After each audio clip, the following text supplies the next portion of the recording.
SEASALT stands for South East Students Autonomously Living Together. I've lived in Brighton all my life, and I've seen the housing situation get from bad to worse year on year, and we are in the midst of a really bad housing crisis in Brighton at the moment. Rents are soaring each year. There's not enough housing for the people that want to live here. I think living cooperatively has a really positive impact on people's lives. I think it's a really sustainable way for people to live together, a really positive way for people to live together. There are some really successful housing cooperatives in Brighton at the moment, but none of them particularly cater for the needs of students in terms of timing of allocation of places and the process of that and things. So I really wanted to set up a student housing cooperative for Sussex students. So I think what really inspired me to get involved with the student housing co-op was the fact that I was living in a house but I didn't have any control over where I was living. Not only was I paying like extortionate rent for quite low quality, very small housing, I didn't have ownership over the place in which I lived. I couldn't make minor changes to my room. I couldn't, put blue tack on walls. And if I did, I got charged for it. So the turnover for students is really high. They normally have to leave every 9 to 12 months, finding new accommodation, paying out more fees, and also buying new furniture or new household items. And we were really keen not to put students through the stress of having to move so often, but also to reduce waste and to give students and the community a chance to really get to know each other. Students at SEASALT will be able to stay between 2 and 4 years, which will give them a chance to get to know and get involved in the local community, but also to reduce waste because items won't need to be bought every single year. I just think the whole idea is really perfect for students, and I think this is really exciting. It'll be the first one in the southeast, and hopefully we can kind of pave the way and support other students who want to set up cooperatives. Something I really enjoyed was going up to see Birmingham Student Housing Co-op, getting to see a real life example of how it can work and has worked. If I'm going to live in a housing crisis, I'm going to do this. I think this is the only place at the moment where I feel this will be feasible, and that it's just an incredible opportunity.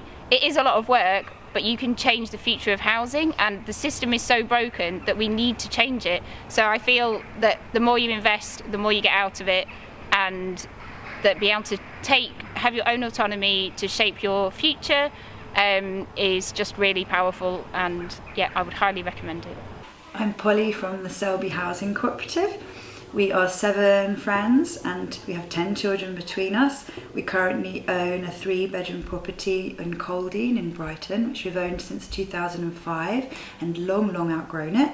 We are looking to expand and self-build 4 properties to house our members and respective families. We hope to do so in as low impact design as possible. Being a cooperative means that you are effectively your own landlord as well as the tenant. So it does require commitment. You have to be prepared to give up time, and that can be tedious, going to meetings and taking the time to deeply, truly listen to other people's opinions and try to come to solutions that have taken everybody's opinions into account.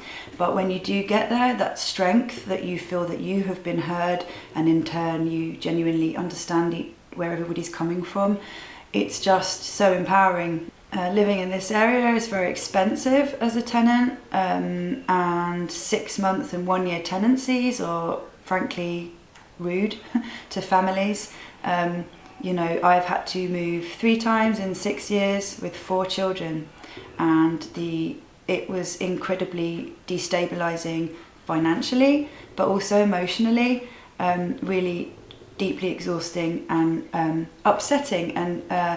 And I think we don't acknowledge that in our society. We're too quick to treat housing as a commodity, and I believe really it's a basic right. What do you think is the best one? I like the idea of getting my own bedroom with a ladder and a fluffy rug.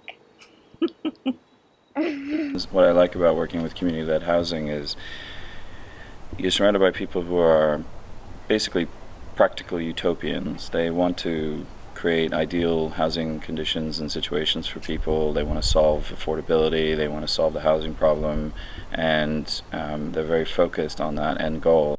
You become completely obsessed with housing. You'll wake up in the middle of the night thinking about it. You'll be constantly immersed in it, but it's doable. It's only in Brighton we have a very particular problem with land and the cost and the availability, so it just makes a huge obstacle bang smack in the pathway of even being able to do all the hard work. We have done everything with the CLT. Whenever they do anything, we sign up and we go along.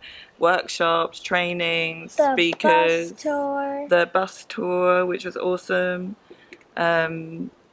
Everything. They've just been so crucial to everything we've done, and they've paid for things. They've been on the end of the phone whenever we've got annoying questions.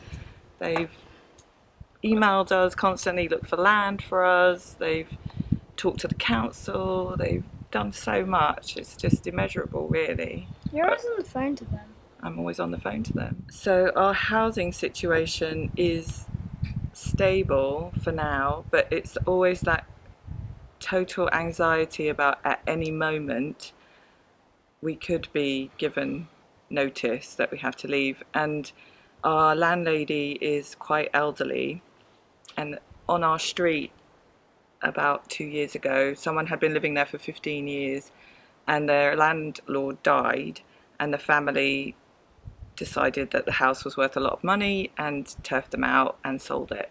So that is our fear all the time, that that's going to happen exactly in the same way to us as it did to them. And it doesn't really matter how long we've been here or how much we love the place or how much work we've done or how committed to the community we are. Ultimately, it's going to come down to how much is this place worth? Can someone else benefit from it? And then we don't have a home anymore. And we want control over that now. Brighton and Hove Community Land Trust supports groups of people who want to create their own community-led housing projects. Join us at bhclt.org.uk.